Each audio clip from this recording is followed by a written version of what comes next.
Sukuna est le roi des fléaux, l'antagoniste ultime de la série Jujutsu Kaisen. Durant la bataille de Shinjuku, Sukuna a quand même combattu une armée d'exorcistes à lui tout seul. Mais une question le concernant restera un mystère pour toujours. Comment Sukuna est devenu le plus fort? Comment un enfant né maudit et indésirable a réussi à s'ériger en catastrophe naturelle? Qui est la mère de Sukuna? Quelles sont ses origines? Eh bien, c'est à ces questions que nous allons répondre dans cette vidéo. Salut la team, j'espère que vous allez bien. On se retrouve aujourd'hui pour une nouvelle vidéo à propos de Jujutsu Kaisen. On va parler du passé de Sukuna. Comme vous le savez, Jujutsu Kaisen se termine dans 3 chapitres et il semblerait qu'on n'aura pas de flashback de l'ère Heian. Il reste encore énormément de mystères concernant le passé de Sukuna. Mais avec les éléments des derniers chapitres, je pense qu'on peut déduire pas mal de choses. Il y a une théorie que je voulais vous présenter depuis longtemps et je trouve qu'elle répondrait à pas mal d'intrigues concernant Sukuna. Et si Tengen était la mère de Sukuna? Je sais que ça a l'air fou comme théorie, mais nous allons voir au cours de cette vidéo qu'elle est tout à fait cohérente. En tout cas, installez-vous et on y va. Comme d'habitude la team, je vous invite à liker, à vous abonner et à activer la cloche de notification pour ne louper aucune vidéo du très lourd arrive. Venez aussi sur Twitch, on joue à Valorant tous les soirs et c'est du haut niveau. Donc sans plus attendre, rentrons dans le vif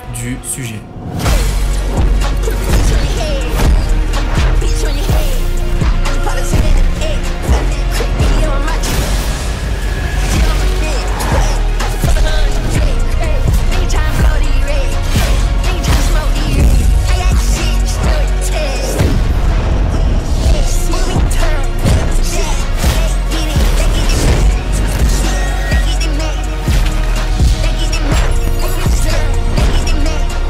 Tengen est la mère de Sukuna. Cette déclaration peut paraître extrêmement étrange de prime abord, mais je vous jure qu'il y a pas mal d'éléments dans le manga qui semblent aller dans le sens de cette théorie. Rappelons déjà les informations que nous avons concernant la naissance de Sukuna. Sukuna est né maudit et indésirable. Il le disait lui-même à Kashimo. Si nous considérons que Gojo est né béni et désirable, eh bien Sukuna doit avoir des conditions de naissance opposées aux siennes. Alors que Gojo était un enfant désiré, un enfant protégé, attendu, qui possédait le 6e œil et la technique de l'infini, Sukuna était un enfant qui n'était pas attendu. Un enfant dont on aurait pu se passer. Quelqu'un qui n'était pas désiré. S'il n'était pas venu au monde, tout aurait été mieux. Voilà ce que la mère de Sukuna devait se dire. Cette idée est confirmée par le second élément que nous avons concernant la naissance de Sukuna. Sukuna avait un frère jumeau. Nous savons que dans l'occulte, les jumeaux sont signes de mauvais augure. Les jumeaux posent des questions concernant la succession et l'héritage, mais au-delà, les jumeaux sont faibles. Concernant les jumeaux, la puissance occulte ne fait qu'un. Ils partagent leur puissance dans 2 corps séparés. Par conséquent, les jumeaux dans le monde de l'occulte souffrent d'un gros handicap concernant leur puissance. Nous avons bien vu cela avec Mai et Maki.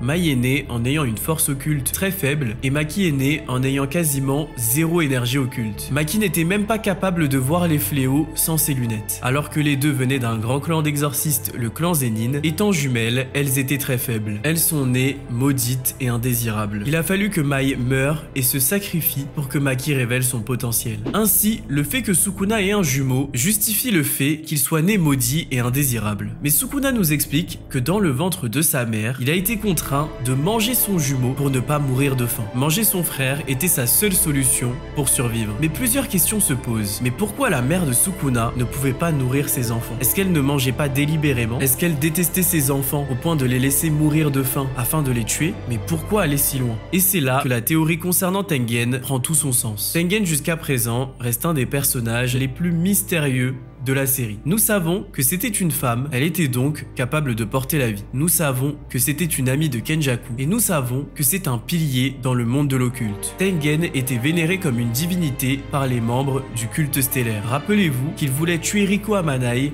car il considérait que c'était souiller Tengen que de la laisser s'assimiler avec un être humain. Tengen n'est pas un être comme les autres. C'est une figure de l'exorcisme, un pilier de l'occulte. Durant l'ère Nara, Tengen était celle qui prêchait le bouddhisme et la bonne conduite aux exorcistes. Tengen était destiné à être immortel, à transcender la race humaine et à rester ce pilier omniscient pour l'occulte. Son sort d'immortalité lui permettait de vivre pour l'éternité. Mais ce sort était imparfait. Tengen doit s'assimiler avec un corps stellaire qui n'apparaît que tous les 500 ans. Si Tengen échoue à l'assimilation, elle commence petit à petit à perdre sa personnalité. Elle se transforme en un monstre sans conscience. Il semblerait que Tengen ne supporte pas cette réalité. Elle, qui était une réelle divinité, voulait atteindre l'immortalité totale. La vraie révélation. Une immortalité parfaite qui ne l'obligerait pas à sacrifier la vie d'un être humain tous les 500 ans. Nous arrivons donc à l'élément qui pour moi confirme ou du moins appuie fortement cette théorie. Et si Tengen pratiquait le Soku Shimbutsu? Comme je vous le disais, Tengen souhaitait être immortel sans sacrifier qui que ce soit. Lorsqu'on apprend que Yuki était un corps stellaire, on comprend bien que Tengen souffrait de cette situation. Elle volait la vie de jeunes filles innocentes. Rappelez-vous du cas Riko Amanai qui ne souhaitait pas mourir. Dans Jujutsu Kaisen, l'immortalité, la puissance et la révélation sont liées à la mort. Gojo Satoru déclarait être l'honoré des cieux après avoir frôlé la mort face à Toji. Le Soku Shimbutsu est une pratique qui consiste à ne pas manger pour entrer dans une parfaite méditation. Cette momification du vivant du pratiquant devient la preuve de sa foi et la force de sa pratique. Le moine est considéré comme étant devenu Bouddha en ce corps. Tengen aurait pratiqué cela dans le but de devenir immortel. Par cette privation, l'individu atteint la vraie révélation, lui permettant d'être Bouddha de son vivant. Cette pratique expliquerait donc pourquoi la mère de Sukuna mourait de faim. C'était Tengen qui préparait sa révélation à la vie éternelle. Tengen souhaitait atteindre l'immortalité parfaite. Mais malheureusement, elle est tombée enceinte. Et pas d'un enfant, mais de 2 jumeaux. Le malheur absolu pour un exorciste. Le destin de Tengen n'était pas d'être mère, mais d'être un pilier dans le monde de l'occulte. Par conséquent, Tengen décida de poursuivre sa mission. Elle réalisa cette pratique, même si cela signifiait tuer ses enfants. Mais elle ne se doutait pas qu'un de ses enfants allait survivre. Elle portait un enfant qui serait prêt à tout pour rester en vie. Un enfant qui était déjà chasseur, prêt à manger son frère pour venir au monde. Une fois Sukuna venu au monde, il a été abandonné par Tengen qui souhaitait suivre le destin qui l'attendait. Cet enfant qu'elle ne désirait pas était venu au monde malgré ses efforts et elle décida donc de l'abandonner. Sukuna aurait ainsi toujours été seul. Il aurait survécu par ses propres moyens, ayant déjà commis le meurtre de son frère avant même de venir au monde. Après tout, il était l'enfant de la grande Tengen. Bon. Si cette théorie est réelle, elle expliquerait de nombreux éléments qui n'ont jamais été expliqués dans Jujutsu Kaisen. Voilà pourquoi Kenjaku rigolait en voyant Tengen. Il rigolait car Tengen ressemble finalement à Sukuna. C'est assez ironique après tout. Cette mère qui a abandonné son enfant qu'elle jugeait maudit lui ressemble aujourd'hui comme 2 gouttes d'eau. L'ironie irait encore plus loin car finalement Sukuna aurait atteint ce que Tengen a toujours désiré, la réelle immortalité. Sukuna, en mangeant son frère et en évoluant telle une catastrophe naturelle, a réussi à transformer ses doigts en reliques maudites, lui permettant même de choisir son réceptacle. Par ses doigts, en un sens Sukuna est immortel, car tant que ses reliques subsistent, il a toujours un moyen de revenir. Cette théorie expliquerait également pourquoi Tengen a gardé le corps de Sukuna pendant plus d'1 millénaire dans une de ses barrières. Même si Sukuna était un enfant qu'elle n'a jamais désiré, une partie d'elle aimait son fils. Rappelez-vous de la mère de Mai et Maki. Malgré le fait que ses filles soient maudites, elle les aimait. Ainsi pour cette raison, Tengen n'a jamais réussi à se débarrasser du corps de Sukuna. Le corps de son fils était quelque chose qui lui rappelait chaque jour le poids des crimes qu'elle a commis. Quand on y pense, Tengen a certainement une histoire très sombre et tragique. D'une jeune divinité, elle est peu à peu devenue un monstre qui vit seule et exclu des autres. Elle a sacrifié la vie de jeunes filles